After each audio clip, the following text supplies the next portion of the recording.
Hi y'all, Rene here. I am here today to do the July Craft with Heart Cut Above Layout Kit called Into the Wild. This is from the Close to My Heart subscription service. This kit I already know it makes two-page layouts, and I already know I'm going to leave these words off. I have another plan for this layout that does not, it's not for a little boy or anything. So I'm going to leave the words off, but I'm going to do everything else pretty much the same. I might leave the "You're a Star" off. And then I think this one is perfect the way it is. So I'm going to put that one together as well. So I've already gathered together all of my items and separated them. Everything comes pre-cut for you. The other thing I have done is all of my pieces that came on a die cut sheet, I've already gone ahead and used my scissors and taken off all the little notes. And then I have my sticker sheet that we're going to use, and we'll get going. So enjoy. I'll put some music on and I'll be back at the end to talk about how it went.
Okay, all done. That was fast.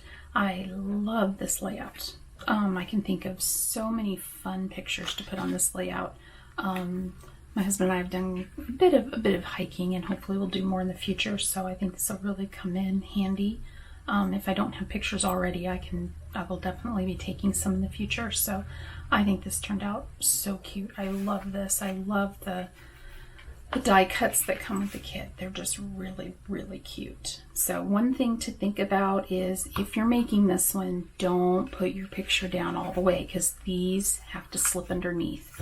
The other thing is you'll have 2 of these striped pieces that are the same size, the stickers. Those will go here. You'll have 1 short sticker here and 1 longer one over here. So just keep that in mind. And then I actually, once I started looking at this, I decided to make it as it was designed because, and I don't know if you can see it, but in the background here are all kinds of words, and they really don't lend themselves to anything other than a baby boy in particular. So I went ahead and made it as it was designed with "Love You to the Moon." One of my girlfriends, she says "Love you to the moon" and back to her grandkids constantly. So I think maybe I will gift this to her. So I think she would enjoy it, and she could put some of her. She has a lot of grandkids, so maybe she could put a group of them here, and then maybe some selected ones on the others, or maybe I could put it together and put some flip flaps on here, and she could add even more. So that is all that I have for you today. I hope you enjoyed this Cut Above layout kit, Into the Wild. This is from the July Craft with Heart subscription service. If you have any questions about the subscription service or anything you saw me do today, just leave me a comment down below and I'd be more than happy to get back with you. I hope if you're not already a subscriber, you would think about subscribing. That would mean a whole lot to me. And hope you have a great day. Thanks.